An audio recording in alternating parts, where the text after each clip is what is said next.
10 सबसे शक्तिशाली धनुर्धर, जिनकी शक्ति के आगे देवता भी नतमस्तक हो जाते थे। पौराणिक काल में धनुर्धर तो बहुत हुए थे, लेकिन एक ऐसा भी धनुर्धर था जिसे देखकर खुद भगवान श्री कृष्ण भी भयभीत हो गए थे। एक ऐसा भी धनुर्धर था जिसने इंद्र और राम लक्ष्मण को भी हरा दिया था। एक ऐसा भी धनुर्धर था जो अपने 3 बाणों से महाभारत का युद्ध समाप्त कर सकता था। एक ऐसा भी धनुर्धर था जो अपने बाणों से समुद्र को भी सुखा देता था। और एक ऐसा भी धनुर्धर था जो क्षण भर में पूरी सृष्टि का विनाश कर सकता था। सबके पास थे एक से बढ़कर एक दिव्यास्त्र। सभी के सभी बड़े ही पराक्रमी, तेजस्वी और बलवान थे, लेकिन सर्वश्रेष्ठ तो सर्वश्रेष्ठ ही होता है। कौन थे सर्वश्रेष्ठ धनुर्धर? क्या अर्जुन सर्वश्रेष्ठ थे? नहीं। क्या कर्ण सर्वश्रेष्ठ थे? नहीं। क्या एकलव्य, कृष्णा या राम? आप जितना भी सोच लो, अंदाजा नहीं लगा पाएंगे कि कौन थे पौराणिक काल के सर्वश्रेष्ठ धनुर्धर। उसके जैसा धनुर्धर आज तक ना ही कभी हुआ है और ना ही कभी होगा। चलिए जानते हैं प्राचीन भारत के 10 सबसे शक्तिशाली धनुर्धरों के बारे में। पहले सबसे कम शक्तिशाली योद्धा से शुरू करेंगे और इसके बाद सबसे शक्तिशाली धनुर्धर के बारे में जानेंगे। नंबर 10 पर है द्रोणाचार्य। उन्होंने अपनी शिक्षा अपने पिता ऋषि भारद्वाज, ऋषि अग्निवेश और भगवान विष्णु से धनुर्विद्या प्राप्त की थी। और जब महेंद्र पर्वत पर भगवान परशुराम अपना सब कुछ ब्राह्मणों को दान कर रहे थे, तब द्रोणाचार्य उनके पास पहुँचते हैं और उनसे संपूर्ण दिव्यास्त्रों का ज्ञान प्राप्त करते हैं। उन्होंने ही कौरवों और पांडवों को शस्त्र चलाना सिखाया था। कुरुक्षेत्र के युद्ध में भीष्म के बाद द्रोण कौरवों के सेनापति बने थे। उन्होंने महाभारत युद्ध के 15वें दिन पांडव सेना पर कहर बरसाया था। उनके हाथों राजा विराट, कुंती, भोज, द्रुपद, सत्यजीत, सांखिल जैसे 25 महारथियों को अकेले ही मार गिराया था। युद्ध के दौरान द्रोण ने जो चक्रव्यूह बनाया था, उसमें फंसकर ही वीर अभिमन्यु मारे गए थे। जब तक उनके हाथ में शस्त्र था, उन्हें परास्त करना असंभव था। इसलिए पांडव छल से उनको मारने के लिए विवश हो गए थे। नंबर 9 पर है भीष्म पिता, गंगा पुत्र भीष्म। यह एक अकेले ऐसे योद्धा थे कि जिन्होंने उस समय पृथ्वी पर हस्तिनापुर को अपराजित कर दिया था। उन्होंने अपने जीवन में बड़े बड़े युद्ध लड़े। कई बार तो दुश्मन की पूरी सेना पर वे अकेले ही भारी पड़ जाते थे। जब कुरुक्षेत्र का युद्ध शुरू हुआ था, तब पितामह भीष्म कौरवों के प्रथम सेनापति बने थे। रोज अकेले भीष्मा पितामह 10,000 सैनिकों को मार दिया करते थे। भीष्म पिता के बाणों के आगे पांडव पक्ष के कोई भी योद्धा टिक नहीं पाया। भगवान श्री कृष्ण ने इस युद्ध में शस्त्र न उठाने का प्रण लिया था, लेकिन भीष्म ने अपने पराक्रम से श्री कृष्ण को अपनी प्रतिज्ञा तोड़कर शस्त्र उठाने के लिए विवश कर दिया था। भगवान कृष्ण जानते थे कि भीष्म को नियमानुसार युद्ध करके परास्त करना असंभव था। इसलिए शिखंडी को सामने रखकर अर्जुन ने भीष्म को क्षय शैया पर सुला दिया था। नंबर 8 पर है अर्जुन। गुरु द्रोण की दृष्टि में अर्जुन थे सर्वश्रेष्ठ धनुर्धर। द्रोणाचार्य ने अर्जुन को अपने सारे अस्त्रों का ज्ञान दिया था। अर्जुन के धनुष की टंकार से ही दुश्मन अधमरे से हो जाते थे। अर्जुन के पास देवताओं के सारे दिव्यास्त्र थे। यहाँ तक कि महादेव को प्रसन्न करके अर्जुन ने पाशुपतास्त्र तक प्राप्त कर लिया था। अर्जुन दोनों हाथों से बाण चला सकते थे। द्रौपदी स्वयंवर में कर्ण को छोड़कर सभी धनुर्धर जहां विफल हो गए थे, वहां अर्जुन ने बहुत ही आसानी से लक्ष्य को भेद दिया था। खांडव वन में अर्जुन ने देवराज इंद्र तक को परास्त कर दिया था। जीन निवाज कवच राक्षसों को रावण भी हरा नहीं पाया था, उन्हें अर्जुन ने परास्त कर दिया था। नंबर 7 पर है एकलव्य। एकलव्य महाभारत काल के एक श्रेष्ठ धनुर्धर थे। जब द्रोण के पास एकलव्य शिक्षा के लिए गए थे, तब द्रोण ने उसे शिक्षा देने से इनकार कर दिया था। इसके बाद द्रोण को गुरु मानकर वन में धनुर्विद्या का अभ्यास करना शुरू कर दिया था। जब कौरवों और पांडवों में से किसी को भी शब्द भेदी बाण चलाना नहीं आता था, तब एकलव्य अपने अभ्यास से ही शब्द भेदी बाण चलाना सीख गए थे।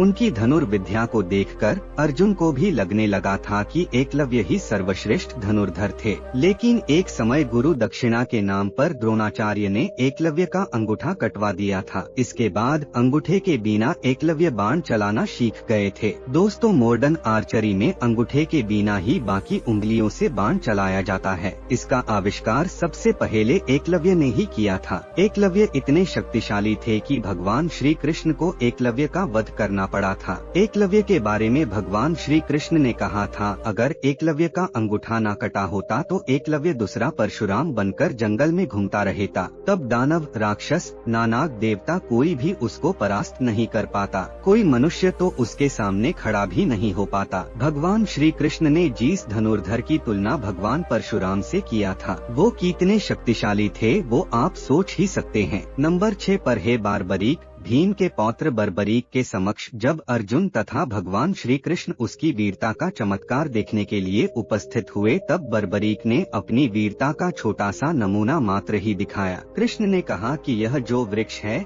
इसके सारे पत्तों को एक ही तीर से छेद दो तो मैं मान जाऊंगा। बर्बरीक ने आज्ञा लेकर तीर को वृक्ष की ओर छोड़ दिया। जब तीर एक एक कर सारे पत्तों को छेदता जा रहा था उसी दौरान एक पत्ता टूटकर नीचे गिर पड़ा। कृष्ण ने उस पत्ते पर यह सोचकर पैर रखकर उसे छुपा लिया कि यह छेद होने से बच जाएगा, लेकिन सभी पत्तों को छेदता हुआ वह तीर कृष्ण के पैरों के पास आकर रुक गया। तब बर्बरीक ने कहा, प्रभु आपके पैर के नीचे एक पत्ता दबा है, कृपया पैर हटा लीजिए क्योंकि मैंने तीर को सिर्फ पत्तों को छेदने की आज्ञा दे रखी है, आपके पैर को छेदने की नहीं। बारबरीक घटोत्कच के पुत्र थे। उनके पास ऐसे 3 बाण थे जिसके सहारे वो पल भर में कुरुक्षेत्र के युद्ध को खत्म कर सकते थे, दोनों सेनाओं को समाप्त कर सकते थे। बारबरीक के 3 बाणों के बारे में जानकर खुद भगवान श्री कृष्ण भी चिंतित हो गए थे, जिसके कारण उन्होंने दान में बारबरीक का शीश मांग लिया था। इसके बाद से खाटू श्याम के नाम से इस धरती पर बारबरीक की पूजा होती है। नंबर 5 पर है मेघनाथ।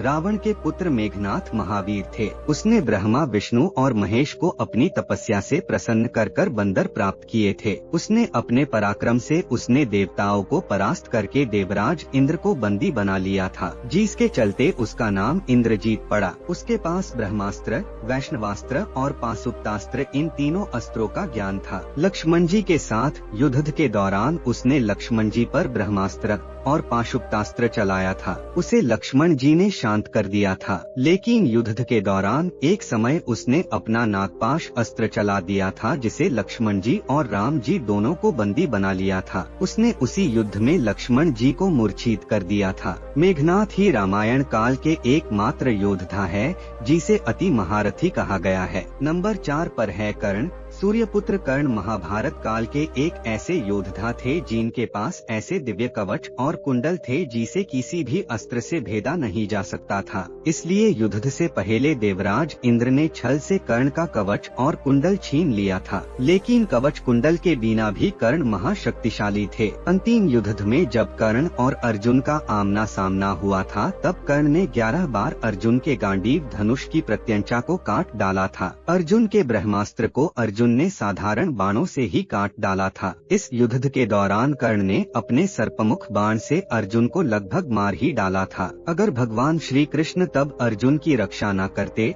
तो अर्जुन कर्ण के हाथों जरूर मारे जाते। जब तक कर्ण के हाथ में शस्त्र था तब तक कर्ण को किसी तरह परास्त नहीं किया जा सकता था। इसलिए जब कर्ण निशस्त्र थे तब अर्जुन को छल से कर्ण का वध करना पड़ा था। नंबर 3 पर है लक्ष्मण जी। शेषनाग के अवतार लक्ष्मण जी महापराक्रमी थे। उन्होंने अपने जीवन काल में कई असुरों को मार गिराया था। श्री राम के साथ 14 वर्ष दंडकारण्य वन में मारीच, सुबाहु, ताड़का जैसे कई बड़े बड़े राक्षसों को मारने में अपने तीखे बाण चलाकर अपना पराक्रम दिखाया था। उनके बाण रेखा में ही इतनी शक्ति थी कि रावण भी उसे पार नहीं कर सकता था। शास्त्रों को अनुसार वो एक श्रेष्ठ धनुर्धर थे। रावण के महाबलशाली पुत्र इंद्र को परास्त करने वाले इंद्रजीत का वध लक्ष्मण जी ने ही किया था। रावण के शक्तिशाली पुत्र अतिकाय का वध भी लक्ष्मण जी ने ही किया था। युद्ध के दौरान एक बार लक्ष्मण जी ने रावण को भी मूर्छित कर दिया था। नंबर 2 पर है भगवान श्री राम।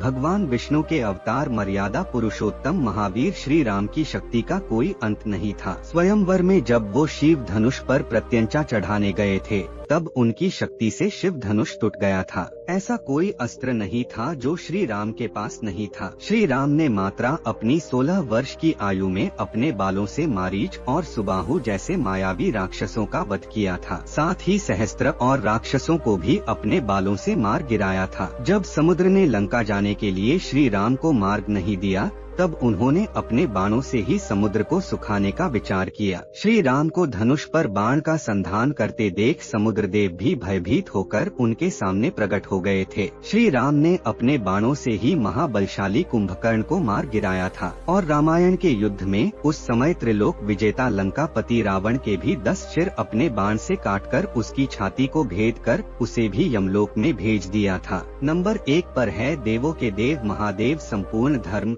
योग और धनुर्विद्या जैसी विद्याओं की शुरुआत भगवान शंकर से होती है और उसका अंत भी उन्हीं पर होता है। सबसे पहले भगवान शंकर ने ही कार्तिकेय को धनुष विद्या का ज्ञान दिया था। उसी के मन पर कार्तिकेय देव का सेनापति बना था और उन्होंने भी कई असुरों को मार गिराया था। भगवान शंकर ने इस धनुष से त्रिपुरासुर को मारा था। त्रिपुरासुर अर्थात 3 महाशक्तिशाली और ब्रह्मा से अमरता का वरदान प्राप्त असुर थे। शिव जी के उस धनुष की टंकार से ही बादल फट जाते थे और पर्वत हिलने लगते थे। ऐसा लगता था मानो भूकंप आ गया हो। यह धनुष बहुत ही शक्तिशाली था। इसी के एक तीर से त्रिपुरासुर की तीनों अभेद नगरियों को ध्वस्त कर दिया गया था। इस धनुष का नाम पिनाक था। संपूर्ण ब्रह्मांड और धनुर्वेद की उत्पत्ति महादेव से ही हुई है। सभी बड़े बड़े महारथी परशुराम जी, विश्वामित्र, भगवान श्री राम और अर्जुन सभी ने शिव की आराधना करके ही इन दिव्य अस्त्रों को पाया है। सभी के जनक वही है, वही इस सृष्टि की शुरुआत है